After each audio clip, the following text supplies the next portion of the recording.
सभागृहाला माहिती घेऊ आपण. सभागृहाचं समाधान झालेलं नाही. प्रश्न आम्हाला उत्तर आम्हाला पूर्ण मिळालेलं नाही. जर तुम्ही जर सांगितलं की राखून ठेवायचं काय नाही तर मग हा प्रश्न संपला.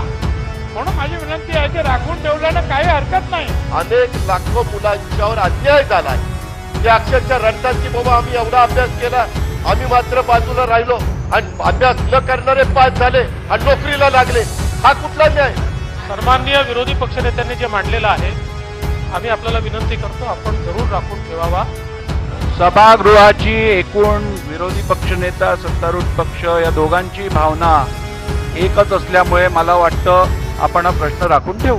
की आपण स्वतः निर्णय न घेता राज्याच्या उपमुख्यमंत्र्यांनी सांगितल्यावर निर्णय घेता हे दिसायला सन्माननीय जयंत पाटील अध्यक्ष महोदय, जे दोन महत्वाचे मुद्दे आणि प्रश्न अजितदादांच्या प्रश्नातले वगळण्यात आलेले आहेत तेच खरं म्हणजे या प्रश्नाचा मूळ गाभा आहे. माहिती घेऊ ना आणि आपण. म्हणून सभागृहाला माहिती घेऊ आपण. सभागृहाचं समाधान झालेलं नाही. प्रश्न आम्हाला उत्तर आम्हाला पूर्ण मिळालेलं नाही. म्हणून हा प्रश्न राखून ठेवावा अशी आमची मागणी आहे. आपल्याला एक मिनिट बसून घ्या. बसून तर घ्या. अरे बसून तर घ्या.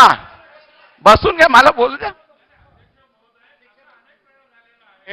की एखाद्या गोष्टीची माहिती अपूर्ण असेल तर अध्यक्ष महोदय स्वतः सांगतात की ठीक आहे हा प्रश्न मी राखून ठेवतो.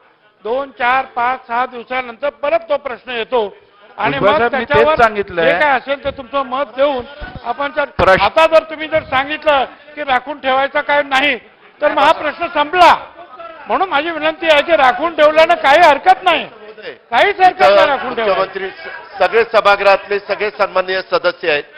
आपल्याला माहिती आहे अध्यक्ष महोदय, एखाद्या सन्माननीय सदस्यांनी एखादा मुद्दा उपस्थित केला तर तो खरा मानला जातो आणि मंत्री महोदय सांगतात की बाबा मी त्याच्याबद्दलची अधिकची माहिती घेऊन उत्तर देतो. मी तर या सभागृहाचा विरोधी पक्ष नेता आहे. माझ्याकडे सगळे रेकॉर्ड आहे. मी पॉइंट ऑफ प्रोसिजर नियमाने केली. नियम 70-71 मी वाचून दाखवला. ज्याच्यामध्ये कुठेही मला मुद्दा म्हणून कुणाला त्रास द्यायचा नाही ती माझी भावना नाही. त्याच्यामध्ये ज्या अनेक लाखो मुलांच्यावर अन्याय झालाय ते अक्षरशः रडतात की बाबा आम्ही एवढा अभ्यास केला, आम्ही मात्र बाजूला राहिलो आणि अभ्यास न करणारे पास झाले आणि नोकरीला लागले. हा कुठला न्याय? आपण लोकांना न्याय देण्याकरता अध्यक्ष महोदय येतोय. म्हणूनच तो प्रश्न राखून ठेवा, ह्याच्यापेक्षा काहीच नाहीये. सन्माननीय विरोधी पक्षनेत्यांनी जे मांडलेलं आहे आम्ही आपल्याला विनंती करतो आपण जरूर राखून ठेवावा. या संदर्भातली सगळी माहिती आपण घेऊ आणि त्या संदर्भात या सभागृहाचं पूर्ण समाधान आपण करू. बघा, सभागृहाची एकूण विरोधी पक्षनेता सत्तारूढ पक्ष या दोघांची भावना एकच असल्यामुळे मला वाटतं आपण हा प्रश्न राखून ठेवू. चला आता नको, आता पुढे जाऊया. आता बसा.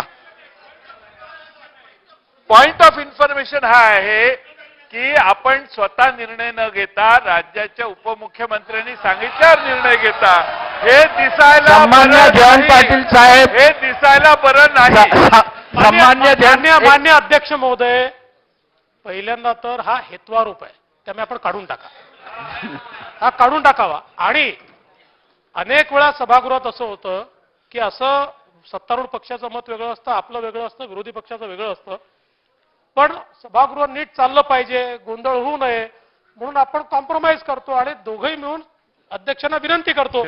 तशी आम्ही त्यांचंच म्हणणं मान्य केलं तर त्याच्यावरच ते ऑब्जेक्शन घेत आहेत. नाही आमचंही मत होतं राखून ठेवण्यालायक नाही, पण शेवटी सभागृह नीट चाललं पाहिजे म्हणून आम्ही भूमिका घेतली. एक मिनिट थांबा. सन्मान्य जयंत पाटील साहेबांनी आता जो मुद्दा मांडला अथवा मी करणाऱ्या कामावरती जो आक्षेप घेतला त्याबद्दल मी एवढंच सांगू इच्छित की हे सभागृह एकूण संपूर्ण सभागृहाची भावना लक्षात घेऊन आपण निर्णय घेतो. जर दोन्ही बाजूची हीच भावना असेल तर मी वेगळी भूमिका घ्यायचा काही प्रश्न येत नाही. म्हणून आपण भूमिका घेतली आहे. एबीपी माझा, उघडा डोळे बघा नीट.